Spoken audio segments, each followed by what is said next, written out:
नमस्ते दोस्तों, इस वीडियो में हम देखेंगे अगस्त 25 से लेकर अगस्त 31 तक के महत्वपूर्ण प्रश्न जो कि आपके किसी भी एग्जामिनेशन, चाहे वो आरबीआई का हो, बैंक का हो या फिर एमबीए या किसी अन्य एग्जाम का, उसके लिए काफ़ी महत्वपूर्ण है। बढ़ते हैं अपने पहले सेक्शन की तरफ जो है स्टैटिक न्यूज। तो देखते हैं नुआखाली फेस्टिवल, यह उड़ीसा में मनाया जाता है। यह बेसिकली कृषि से, एग्रीकल्चर से रिलेटेड है।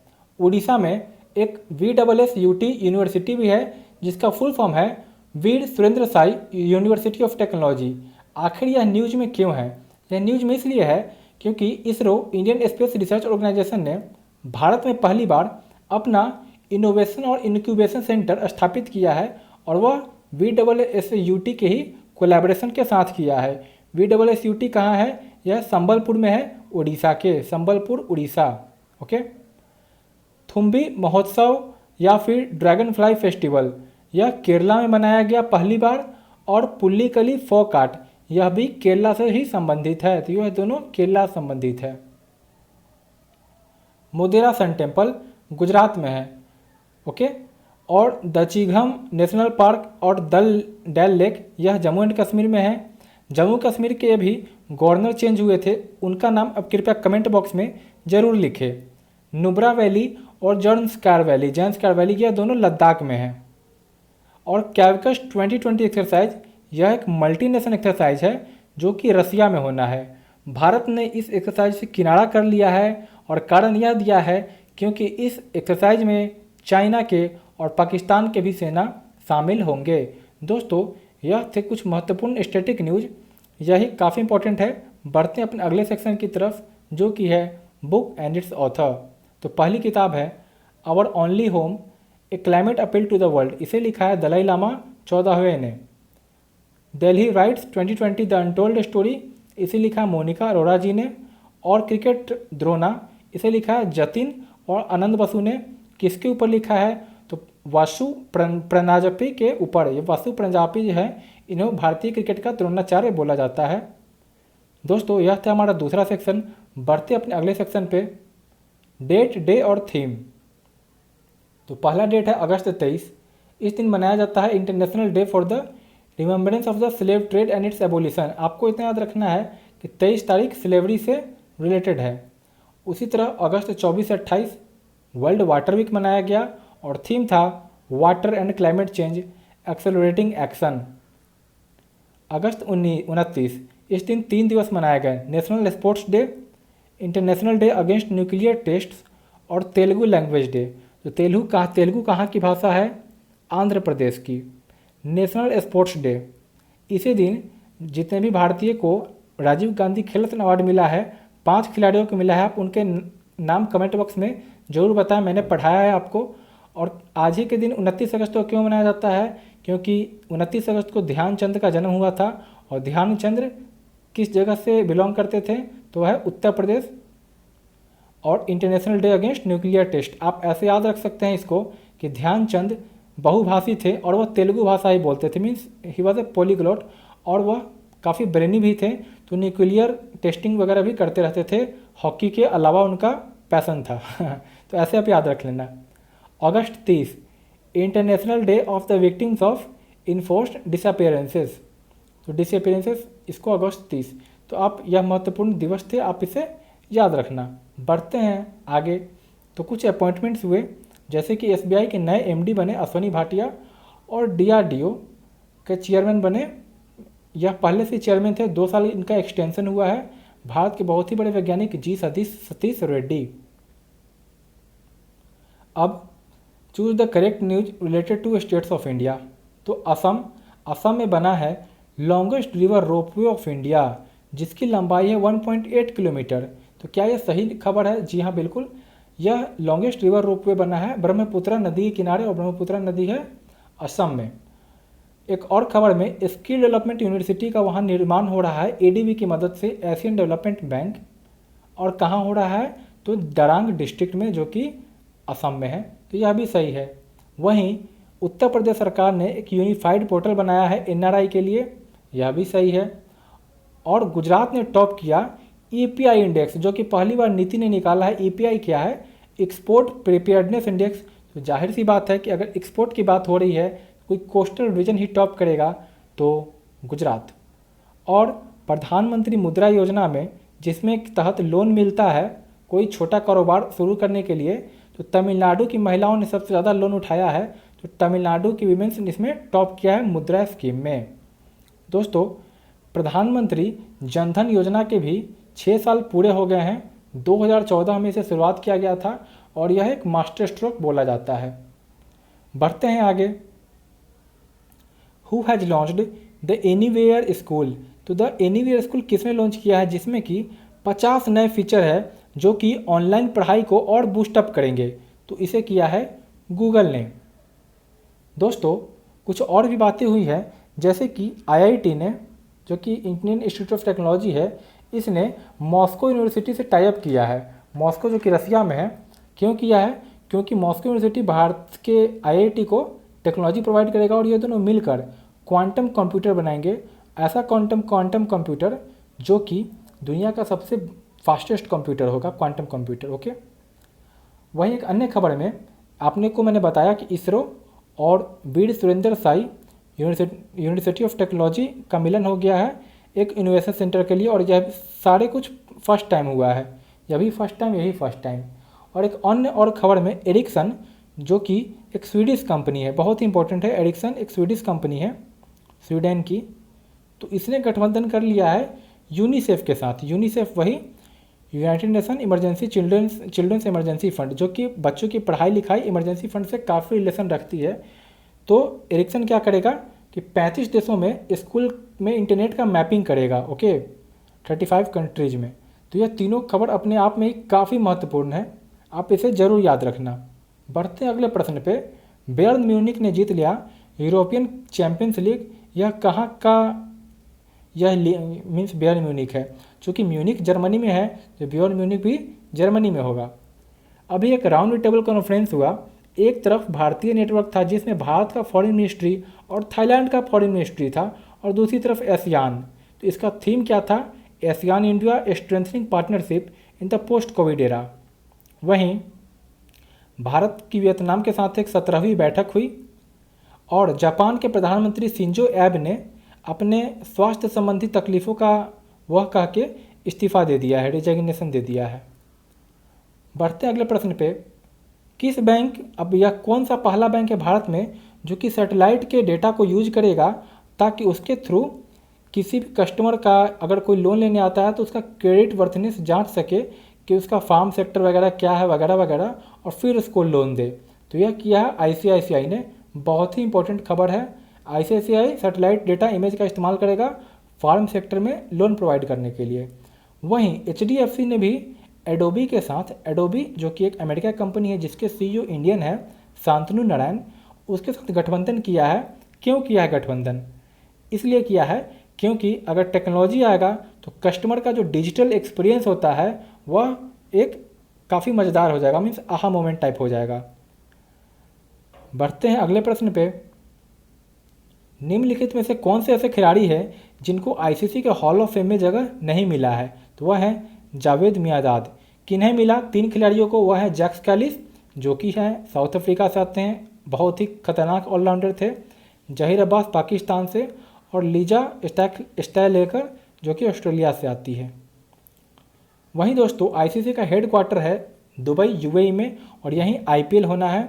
आईपीएल का जो इस बार का ब्रांड एम्बेसडर जो स्पॉन्सरशिप वीवो पहले था, वीवो के जाने के बाद यह बन गया ड्रीम 11। ओके, और ड्रीम 11 के जो ब्रांड एम्बेसडर है वह हैं एमएसडी महेंद्र सिंह धोनी, जिनका जर्सी नंबर है 7। खैर ये इंपॉर्टेंट नहीं था। बढ़ते हैं अगले प्रश्न पे। India is planning to host the BRICS game in 2021, और इसको भारत अलाइन कर सकता है खेलो इंडिया गेम के साथ। आपको बताना है भारत का स्पोर्ट्स मिनिस्टर अभी कौन है। दोस्तों, खेलो इंडिया गेम आपको पता है कहाँ होने वाला है? यह होगा हरियाणा में, और हरियाणा में भी पंचकुला में 2021 में खेलो इंडिया यूथ गेम्स। तो एक पहली दफ़ा ब्रिक्स गेम 5 देशों की, क्योंकि आपको पता है ब्रिक्स में कौन क्या क्या है। ब्रिक्स के आप फुल फॉर्म ही फटाफट कमेंट कर सकते हो। आप यह बताना पहले ब्रिक था, लास्ट में एस आया, तो ब्राज़ील, रसिया, इंडिया, चाइना और एस क्या है, आप केवल इतना ही बता देना। तो जो मिनिस्टर है वो है किरेन रिजिजू, यह अरुणाचल प्रदेश से MP आते हैं। बाकियों के नाम इसमें क्या है? पौलमी घातक, यह क्या है, कौन है? यह भारत की बहुत ही बड़ी टेबल टेनिस प्लेयर थी और इन्होंने रिटायरमेंट ले लिया है, तो यह काफ़ी न्यूज में आ गई। उसी तरह माइक ब्रायन और बॉब ब्रायन, यह टेनिस के बहुत ही दिग्गज खिलाड़ी थे डबल्स के। जैसे भारत में पहले लिएंडर पेस और महेश भूपति थे, कुछ उसी तरह यह दोनों US के थे और काफ़ी टाइटल्स जीत रखे हैं, माइक ब्रायन और बॉब ब्रायन। तो आप याद रखना, बॉब एंड माइक।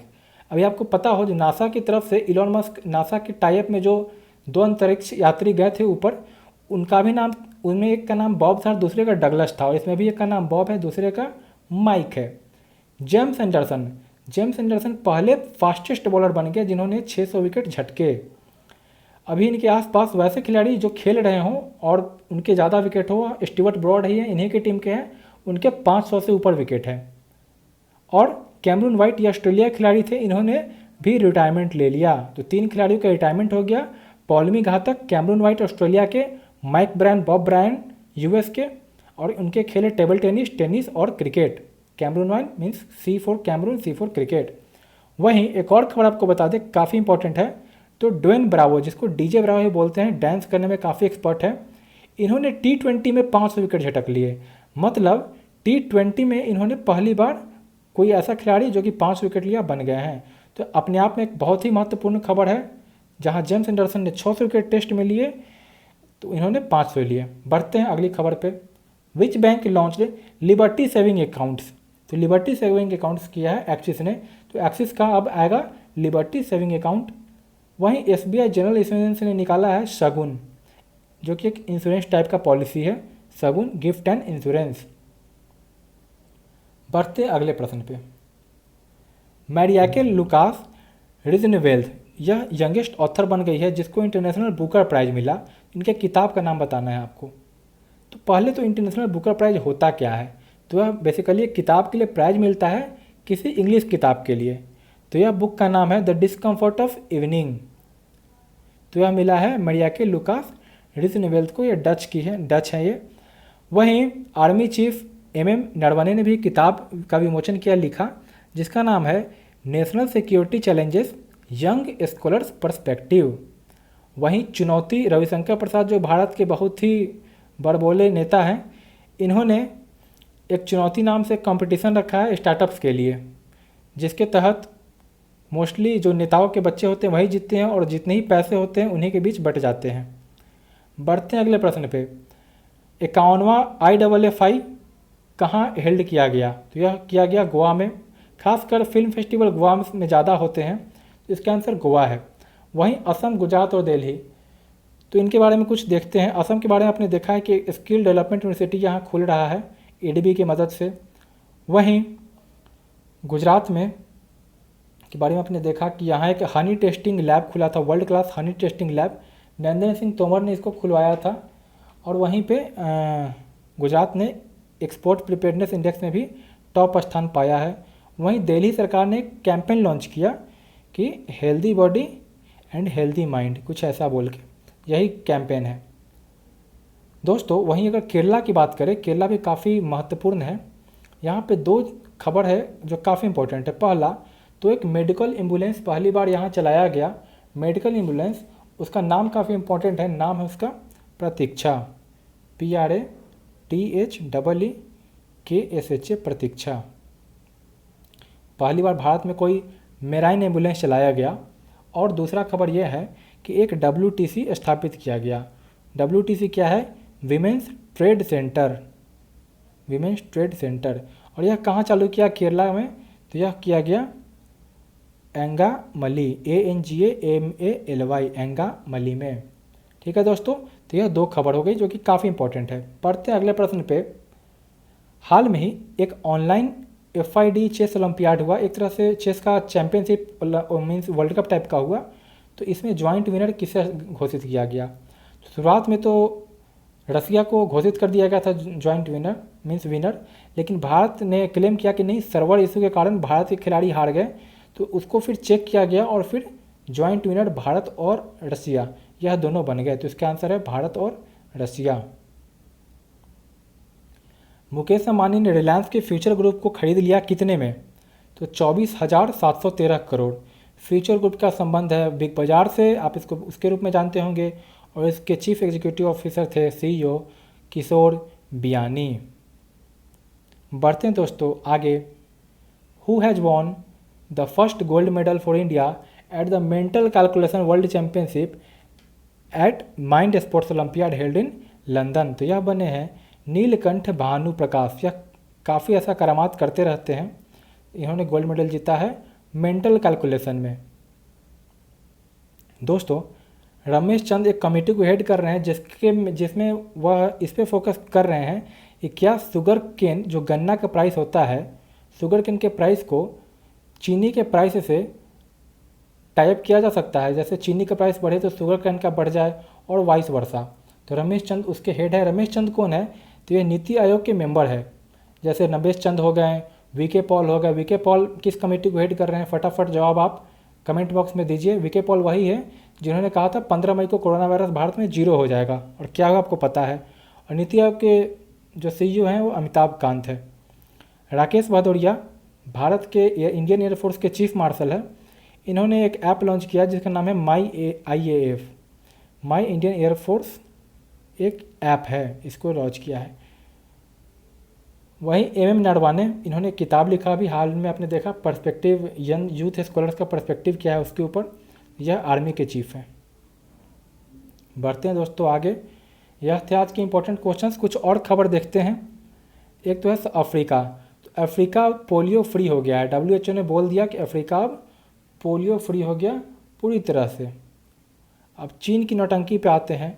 तो चीन ने एक तो उन्होंने मिसाइल फिर से छोड़ा है, गाओफेन या 5 है, 4 पहले ही छोड़ रखे हैं। तो गाओफेन 5, और दूसरा इन्होंने एक नेवल वॉरशिप बनाया जिसका नाम रखा है इन्होंने टाइप 054। पता नहीं 054 क्यों है। और इसको इन्होंने पाकिस्तान को गिफ्ट कर दिया है भारत को परेशान करने के लिए। तो इनकी गुंडागर्दी जारी है। इन्होंने बांग्लादेश को भी, बांग्लादेश चूँकि भारत का काफ़ी बड़ा देश है, कि अच्छा दोस्त है, क्योंकि बांग्लादेश ने ही को भारत ने आज़ाद करवाया है। लेकिन अब चाइना बांग्लादेश को भी वो कर रहा है ताकि वो भी इसके साथ आ जाए और भारत को एक बार जब पूरा पैर बांग्लादेश में वो जमा ले तो भारत को परेशान करे। एक और खबर दोस्तों आपको बता दें, जितनी इंपॉर्टेंट है मैं आपको बता दे रहा हूँ ताकि कोई मलाल ना आपको रहे। AIIB एशियन इंफ्रास्ट्रक्चर बैंक, तो इसने $500 मिलियन दिया है। किसको दिया है? तो भारत को। क्यों दिया है? तो एक मुंबई में प्रोजेक्ट चल रही है, मुंबई ट्रांसपोर्ट प्रोजेक्ट, तो उसके लिए दिया है। एक तो दोस्तों यह खबर हो गई, यह भी काफ़ी इम्पॉर्टेंट है। और आप खबर जानना चाहते हैं तो आपको बता देता हूँ कुछ और 2 महत्वपूर्ण, थोड़ा टफ है। एक तो GST से रिलेटेड खबर है। पहले 20 लाख तक GST का एग्जाम्पशन मिलता था, अब इसको बढ़ा के 40 लाख कर दिया है। अगर आपकी कंपनी का टर्नओवर जो है वह 40 लाख तक है तो आपको GST में एग्जाम्पशन मिलेगा। ओके, वहीं अगर 1.5 करोड़ तक है तो आप कॉर्पोरेशन टैक्स के तहत 1% ले सकते हैं। ये थोड़ा टेक्निकल हो जाता है तो मैं आपको फिनांस वगैरह में ये सब पढ़ाता हूँ। वहीं अगर बात करें नाबार्ड की, तो नाबार्ड ने भी NBFC MFIs जितने होते हैं, नॉन बैंकिंग फाइनेंस कॉर्पोरेशन और माइक्रो फाइनेंस इंस्टीट्यूशंस, जैसे कि उज्जीवन, उनके साथ गठबंधन किया है और एक प्लान लाया है जिसका नाम है structured finance and parcel guarantee programme, जिसके तहत उनको यह नाबार्ड पैसे देगा। दोस्तों इतना काफ़ी आपके लिए। यह थे 24-31 के महत्वपूर्ण प्रश्न। यह इससे ज़्यादा आपको कुछ आएगा नहीं। आप ज़रूर इनरोल करें हमारे प्रीमियम कोर्स में। मिलते हैं आपके साथ अगले वीडियो में, तब तक के लिए बाय बाय।